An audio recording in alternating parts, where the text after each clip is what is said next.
Historia de la filosofía, por Nicolás Abagnano, volumen 2, 117, parte quinta. La filosofía moderna de los siglos XVII y XVIII. Capítulo 7. Vico, 448. La historia ideal eterna. El punto de partida de la historia y del estudio histórico de Vico es la situación primitiva del hombre. El hombre caído en la desesperanza de todas las ayudas de la naturaleza desea una cosa superior que lo salve. Vico toma así su punto de partida del pensamiento religioso. Superior a la naturaleza y al hombre no hay más que Dios. El hombre tiende, por esto, a salir de su estado de caída para dirigirse hacia un orden divino. Efectúa un conato, un esfuerzo, para levantarse del desorden de los impulsos primitivos. Ahora bien, la filosofía debe ayudarle en este esfuerzo, mostrándole cómo debe ser, señalándole como meta suya la República de Platón, e impidiéndole revolcarse en la hez de Rómulo, esto es, en el estado bestial. Vico indica así claramente el término inicial y el término final de la existencia histórica del hombre. En relación con el término final, la ciencia de la historia es para Vico una teología civil y razonada de la providencia divina, esto es, la demostración de un orden providencial que va actuando en la sociedad humana a medida que el hombre se levante de su caída y de su miseria primitiva. La historia se mueve en el tiempo, pero tiende a un orden que es universal y eterno. Los hombres son impelidos por sus impulsos primitivos a su utilidad particular, pero, aun sin su propósito explícito, o aun contra el mismo, la gran ciudad del género humano se va aclarando como meta final de su historia.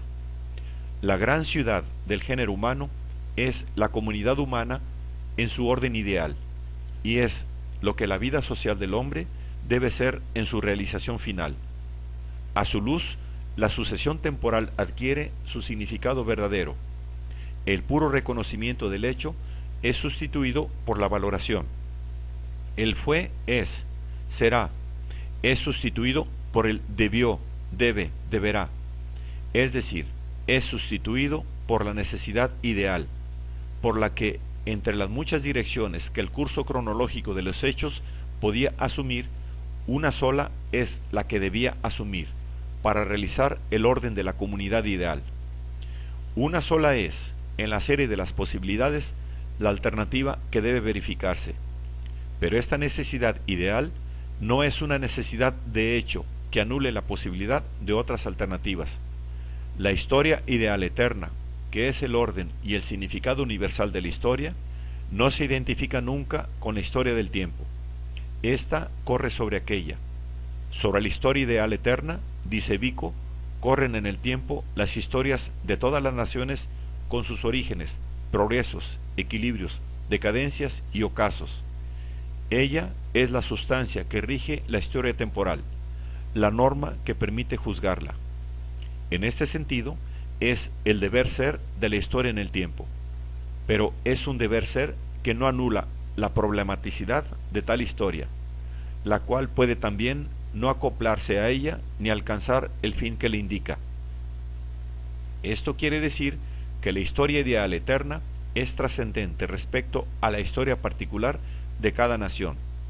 Esta trascendencia no excluye la relación, sino que la implica, pero se trata de la relación entre la condición y lo condicionado, entre el deber ser y el ser, entre la norma y lo que debe alzarse hasta la norma. Por esto, Vico reconoce como antecedente de su pensamiento la obra de Platón. La República Platónica es la norma para constituir un estado ideal. Es el término final al cual debe encaminarse la historia. Vico critica a Platón haber ignorado el estado primitivo de caída de los hombres y haber elevado los bárbaros y rudos orígenes de la humanidad gentílica al estado perfecto de sus altísimos conocimientos. Esto es, echa en cara a Platón el haber fijado su atención solamente en la meta final de la historia humana, en su término trascendente y no también en su origen, en la realidad de los hechos de la cual arranca.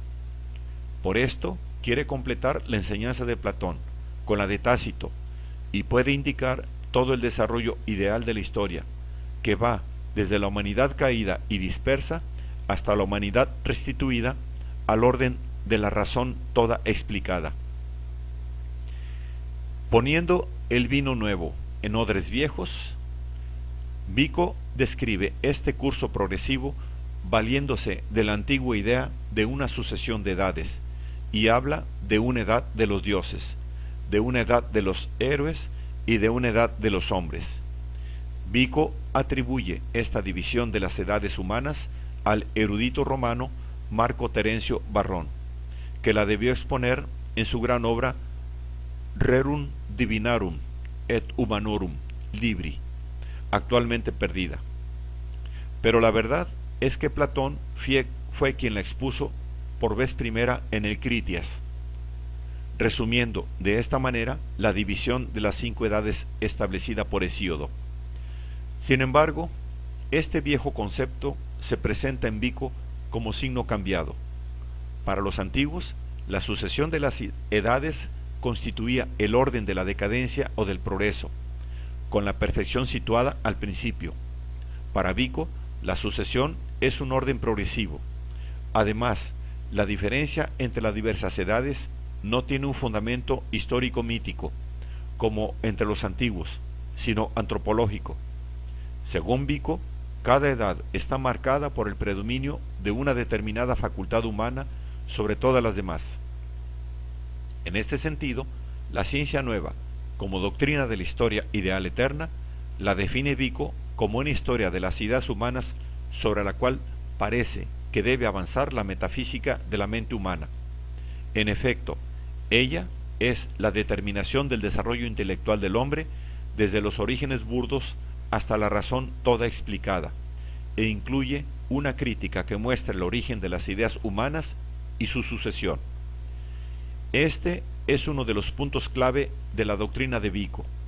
En efecto, la historia en el tiempo puede correr sobre la historia ideal eterna solo porque tiene en sí, como fundamento y norma de cada fase suya, una relación con ella, esto es, con la totalidad de ella, y no solamente con aquella parte que se refiere o corresponde a la fase actual.